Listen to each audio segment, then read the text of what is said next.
Neat ವಿದ್ಯಾರ್ಥಿಗಳಿಗೆ ಬಹಳ ಮುಖ್ಯವಾದಂತಹ ಕಾಷನ್ ಡಿಪಾಸಿಟ್ ಬಗ್ಗೆ ಈಗ ಅವರು ಮಾಹಿತಿಯನ್ನು ನೀಡಿದ್ದಾರೆ.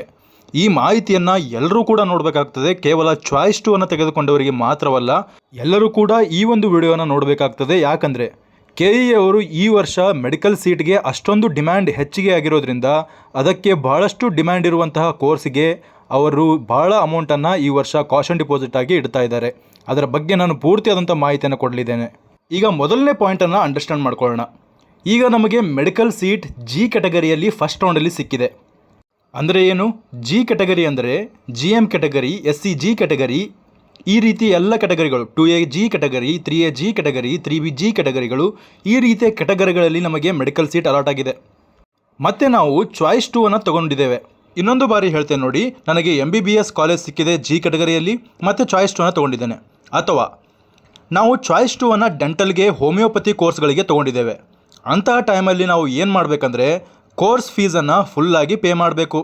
ನಿಮಗೆ ಅರ್ಥ ಆಗಿದೆ ಅಂದ್ಕೊಳ್ತೀನಿ. ಚಾಯ್ಸ್ 2 ಅನ್ನು ತೊಗೊಂಡವರು ಎಲ್ಲರೂ ಕೂಡ ಕೋರ್ಸ್ ಫೀಸನ್ನು ಪೇ ಮಾಡ್ತೀರಾ. MBBS ಕಾಲೇಜ್ ಸಿಕ್ಕಿದೆ ನನಗೆ, ಆ ಕಾಲೇಜ್ನ ಫೀಸನ್ನು ಫುಲ್ ಪೇ ಮಾಡಿಬಿಡ್ತೀರಾ. ಅದೇ ರೀತಿ ಡೆಂಟಲ್ ಸೀಟ್ ಸಿಕ್ಕಿದೆ, ಡೆಂಟಲ್ನ ಕಾಲೇಜ್ನ ಫೀಸನ್ನು ಫುಲ್ ಪೇ ಮಾಡಿಬಿಡ್ತೀರಾ. ಅದು ಎಷ್ಟು ಲಕ್ಷದಾದರೂ ಆಗಿರಲಿ, ಆ ಒಂದು ಸೀಟನ್ನು ಫುಲ್ಲಾಗಿ ಪೇ ಮಾಡ್ತೀರಾ. ಈ ಒಂದು ಮಾಹಿತಿ ನಮಗೆಲ್ಲರಿಗೂ ಗೊತ್ತೇ ಇದೆ. ಆದರೆ ಇದರಲ್ಲಿ ಮುಖ್ಯವಾದಂತಹ ಪಾಯಿಂಟ್ ಏನೆಂದರೆ ಮುಂದಿನ ಪಾಯಿಂಟ್ ಇದೆ, ಅದನ್ನು ಗಮನಿಸೋಣ ಬನ್ನಿ. ನೋಡಿ, ಗಮನ ಇಡಿ. 12 ಲಕ್ಷ ಸೀಟ್ಗಿಂತ 12 ಲಕ್ಷ ಫೀಸ್ ಇರುವಂತಹ ಸೀಟಿಗಿಂತ ಜಾಸ್ತಿ ಇರುವಂತಹ ಫೀಸ್ಗಳು ಇರ್ತಾವಲ್ಲ, ಅಂದರೆ 20 ಲಕ್ಷದಾಗಿರ್ಬೋದು, 22 ಲಕ್ಷದಾಗಿರ್ಬೋದು, 25 ಲಕ್ಷದಾಗಿರ್ಬೋದು. ಅಂತಹ ವಿದ್ಯಾರ್ಥಿಗಳೇನಾದರೂ ಚಾಯ್ಸ್ 2 ಅನ್ನು ತೆಗೆದುಕೊಂಡ್ರೆ, ಇನ್ನೊಂದು ಬಾರಿ ಕೇಳಿ, STM ಕಾಲೇಜ್ ನನಗೆ ಸಿಕ್ಕಿದೆ, ಅದಕ್ಕೆ 20 ಲಕ್ಷ ಫೀಸ್ ಸ್ಟ್ರಕ್ಚರ್ ಇದೆ. ಆದರೆ ನಾನು 20 ಲಕ್ಷವನ್ನು ನಾನು ಚಾಯ್ಸ್ 2 ಅನ್ನು ಹಾಕ್ಕೊಂಡು 20 ಲಕ್ಷವನ್ನು ಪೇ ಮಾಡಬೇಕಾ? ಇಲ್ಲ. ಅದಕ್ಕೆ ನೀವು ಎಷ್ಟು ಪೇ ಮಾಡಬೇಕಂದ್ರೆ 12,117 ರೂಪಾಯಿಯನ್ನು ಮಾತ್ರ ಕೋರ್ಸ್ ಫೀಸಾಗಿ ಪೇ ಮಾಡಬೇಕು. ನಿಮ್ಮ ಕೋರ್ಸ್ ಫೀಸ್ನ ಉಳಿದ ಅಮೌಂಟನ್ನು ಆಮೇಲೆ ಪೇ ಮಾಡಿದರೆ ನಡೀತದೆ. ಆದರೆ ಈಗ ಸದ್ಯದಲ್ಲಿ 12 ಲಕ್ಷವನ್ನು ಮಾತ್ರ ಪೇ ಮಾಡಬೇಕು. ಯಾರು ಈಗ GMP ಸೀಟಲ್ಲಿ 12 ಲಕ್ಷಕ್ಕಿಂತ ಜಾಸ್ತಿ ಇರುವಂತಹ ಸೀಟನ್ನು ತೆಗೆದುಕೊಳ್ತಿದ್ದಾರೋ ಅಂಥವರು 12 ಲಕ್ಷವನ್ನು ಮಾತ್ರ ಪೇ ಮಾಡಬೇಕು. 12 ಲಕ್ಷ ಮೀರಿ ಕೋರ್ಸ್ ಫೀಸನ್ನು ಪೂರ್ತಿಯಾಗಿ ಪೇ ಮಾಡುವಂತಹ ಅವಶ್ಯಕತೆ ಇರೋದಿಲ್ಲ. ನನಗೆ 20 ಲಕ್ಷದ ಫೀಸ್ ಸ್ಟ್ರಕ್ಚರ್ ಇರುವಂಥ ಕಾಲೇಜ್ ಸಿಕ್ಕಿದೆ, ನಾನು 20 ಲಕ್ಷವನ್ನು ಪೇ ಮಾಡಬೇಕಾ? ಇಲ್ಲ. ನೀವು ಕೂಡ 12 ಲಕ್ಷದ ಫೀಸ್ ಸ್ಟ್ರಕ್ಚರನ್ನು ಪೇ ಮಾಡಬೇಕು. ಅಂದರೆ 12,117 ರೂಪಾಯಿಯನ್ನು ಅಡ್ವಾನ್ಸ್ ಕೋರ್ಸ್ ಫೀಸ್ ಅಂತ ಪೇ ಮಾಡಬೇಕು. ಯಾರು ಚಾಯ್ಸ್ 2 ಅನ್ನು ತೊಗೊಳ್ತೀವಿ ಅನ್ನೋರು ಮಾತ್ರ ಇಷ್ಟೊಂದು ಫೀಸನ್ನು ಪೇ ಮಾಡಬೇಕು. ಬಹಳ ಜನ ಗಾಬರಿಯಾಗಿ ಕೇಳ್ತಿದ್ದಾರೆ, ಕಾಷನ್ ಡಿಪಾಸಿಟ್ 2 ಲಕ್ಷ ಇದೆನಾ? ಇಲ್ಲ, ಕರೆಕ್ಟಾಗಿ ಕೇಳಿಸ್ಕೊಳ್ಳಿ. ಯಾರು 2 ಲಕ್ಷ ಪೇ ಮಾಡಬೇಕಂದ್ರೆ SC ಮತ್ತು ST ಕ್ಯಾಟಗರಿ 1 ಇದಾರಲ್ಲ, ಅವರಿಗೇನಾದರೂ P ಸೀಟ್ಗಳು ಅಂದರೆ GMP ಸೀಟ್ಗಳನ್ನು ಪಾರ್ಟಿಸಿಪೇಟ್ ಮಾಡ್ತೇವೆ. GMP ಕ್ಯಾಟಗರಿಯಲ್ಲಿ ನಮಗೆ ಸೀಟ್ ಸಿಕ್ಕಿದೆ, ನಾವು GMP ಸೀಟನ್ನು ತೆಗೆದುಕೊಳ್ಬೇಕು ಅಂತ ಅಂದ್ಕೊಂಡಿದ್ದೀರಿ. ನೀವು ಅದನ್ನು ಚಾಯ್ಸ್ 2 ಅನ್ನು ಹಾಕ್ಕೊಂಡ್ರೆ, SC ST ಮತ್ತು ಕ್ಯಾಟಗರಿ 1 ಅವರು ಚಾಯ್ಸ್ 2 ಅನ್ನು ಹಾಕ್ಕೊಂಡ್ರೆ ನೀವು ಕೋರ್ಸ್ ಫೀಸನ್ನು ತುಂಬುವಂತಹ ಅವಶ್ಯಕತೆ ಇರೋದಿಲ್ಲ. ಅಂದರೆ 12 ಲಕ್ಷವನ್ನು ತುಂಬುವಂತಹ ಅವಶ್ಯಕತೆ ಇರೋದಿಲ್ಲ. ನೀವು ಕೇವಲ 2 ಲಕ್ಷವನ್ನು ಕಾಷನ್ ಡಿಪಾಸಿಟ್ ಆಗಿ ಪೇ ಮಾಡಿದ್ರೆ ಸಾಕಾಗುತ್ತೆ. ನೀವು ಕೋರ್ಸ್ ಫೀಸನ್ನು ತುಂಬುವಂತಹ ಅವಶ್ಯಕತೆ ಇರೋದಿಲ್ಲ. ಚಾಯ್ಸ್ 2 ಅನ್ನು ಹಾಕ್ಕೊಂಡು ನೀವು ಕೋರ್ಸ್ ಫೀಸನ್ನು 12 ಲಕ್ಷವನ್ನು ತುಂಬುವಂತಹ ನೆಸಸರಿ ಇರೋದಿಲ್ಲ. ಆದ್ದರಿಂದ ಯಾರೂ ಟೆನ್ಷನ್ ತೊಗೊಳೋದಕ್ಕೆ ಹೋಗಬೇಡಿ. ಇದು ಕೇವಲ SC ಮತ್ತು ST ಕ್ಯಾಟಗರಿ 1 ಅವರಿಗೆ GMP ಸೀಟ್ಗಳು ಬೇಕಾಗಿದ್ದರೆ ಮಾತ್ರ 2 ಲಕ್ಷವನ್ನು ಪೇ ಮಾಡಬೇಕಾಗ್ತದೆ. ಈಗ ಕರ್ನಾಟಕದಲ್ಲಿ ಚಾಯ್ಸ್ 2 ಅನ್ನು ತೊಗೊಂಡಿರ್ತೀರಿ ನೀವು, ನಿಮಗೆ ಬೇರೆ ಸ್ಟೇಟಲ್ಲಿ ಅಥವಾ AIQ ಅಲ್ಲಿ ಯಾವುದಾದ್ರು ಸೀಟ್ ಸಿಕ್ಬಿಡ್ತು.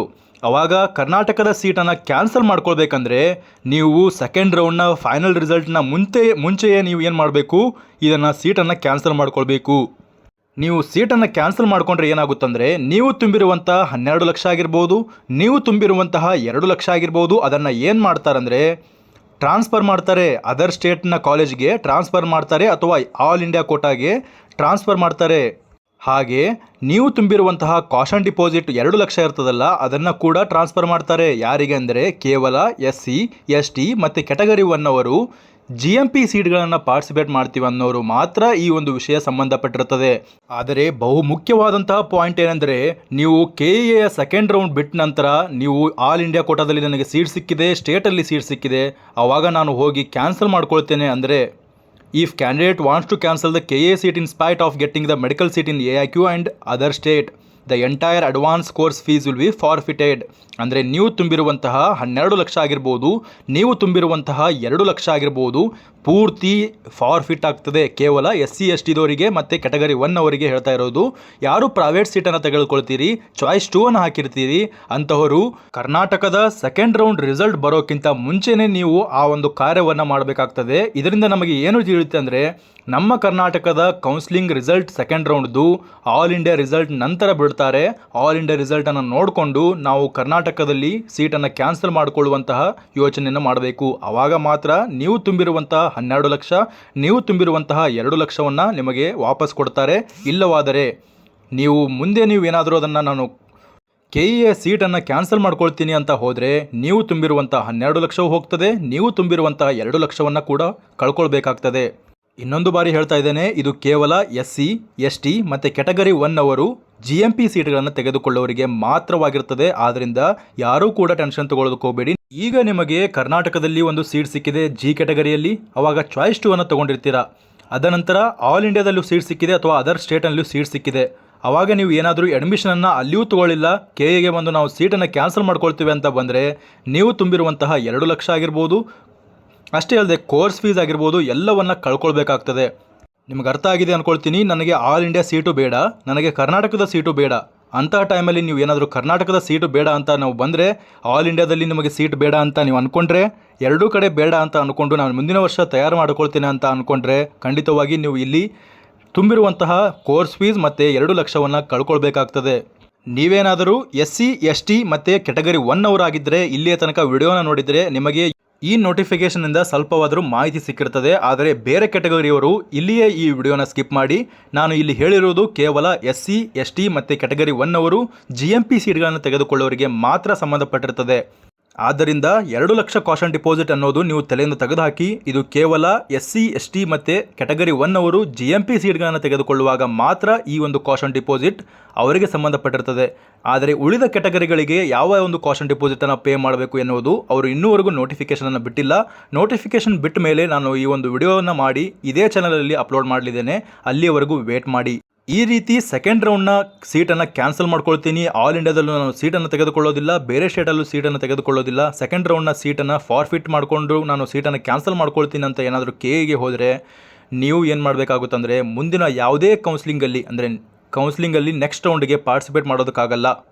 ನಿಮ್ಮನ್ನು KEA ಕೌನ್ಸಿಲಿಂಗಿಂದ ಹೊರಗಡೆ ಹಾಕಿಬಿಡ್ತಾರೆ. ಈ ನೋಟಿಫಿಕೇಷನ್ ಕೇವಲ SC/ST ಮತ್ತು ಕ್ಯಾಟಗರಿ 1 ಅವರಿಗೆ ಸಂಬಂಧಪಟ್ಟಿರೋದ್ರಿಂದ ಯಾರೂ ಕೂಡ ಈ ಒಂದು ಟೆನ್ಷನನ್ನು ತೆಗೆದುಕೊಳ್ಳುವಂಥ ಅವಶ್ಯಕತೆ ಇಲ್ಲ.